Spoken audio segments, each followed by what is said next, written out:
السلام عليكم شباب. اكو ناس طلبت من عندي شرح شلون تكرر الكلام بالفيسبوك. طبعا التكرار بالشات نفس الشيء، بس لازم نحول الشات لصيغة قديمة. طبعا هكر الشاتات اللي يشتغلون على هكر الشات يعرفون هاي الشغلة، بس المبتدئين اللي اللي ما يعرف يشتغل على هكر الشات ما يعرف هاي الشغلة. عندنا برنامج، طبعا برنامج قديم، من برمجة وصنع ورفع سنايبر العراقي. تحية لسنايبر العراقي وهو غايب عن الساحة. طبعا سنايبر هكر العراق. طبعا هذا هو فلود البطل مثل ما تشوفون، هذا هو فلود البطل. انا اريد اكرر بالكلام. هسه مثلا اجي اسوي هنا تكست جديدة، افتح التكست، بدنا نشوف بس تكرار الكلام. بس احنا كتبنا هلو منور، ونجي نضغط F6 مثلا. العفو، نغير كتابة عربي.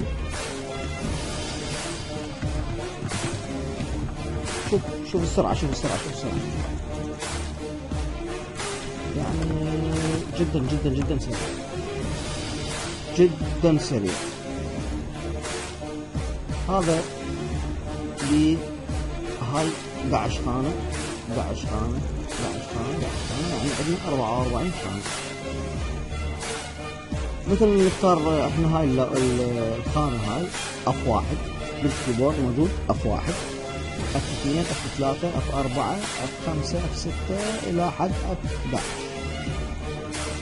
مثلا احنا بدنا نكتب جملتين، مثلا F7 اسويها مرحب حبيبي. هنا هلو منور. نعطيها دونت سي. نعيد التكرار. شوف لاحظ التكرار شباب. العفو، خل بس اغير عربي. شوف لاحظ شباب،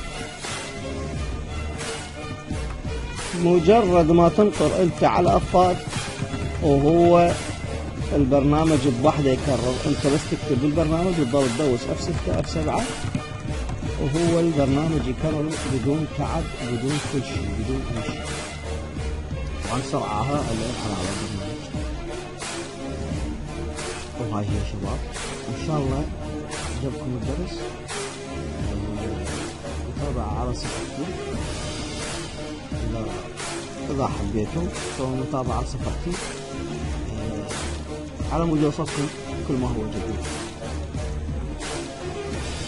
يا شباب، إن شاء الله أشوفكم بدرس قادم إن شاء الله. وراح أرفع لكم البرنامج، أخلي في أسفل الفيديو زين، أو تردون تحملوا منه تخافوا تقولون البرنامج ملغم. شوفوا شباب، ماكو بحاسبة الإجراءات، الله شاهد ولا ألغم، لأن أنا تركت التلغيم. يلا إلى درس القادم إن شاء الله.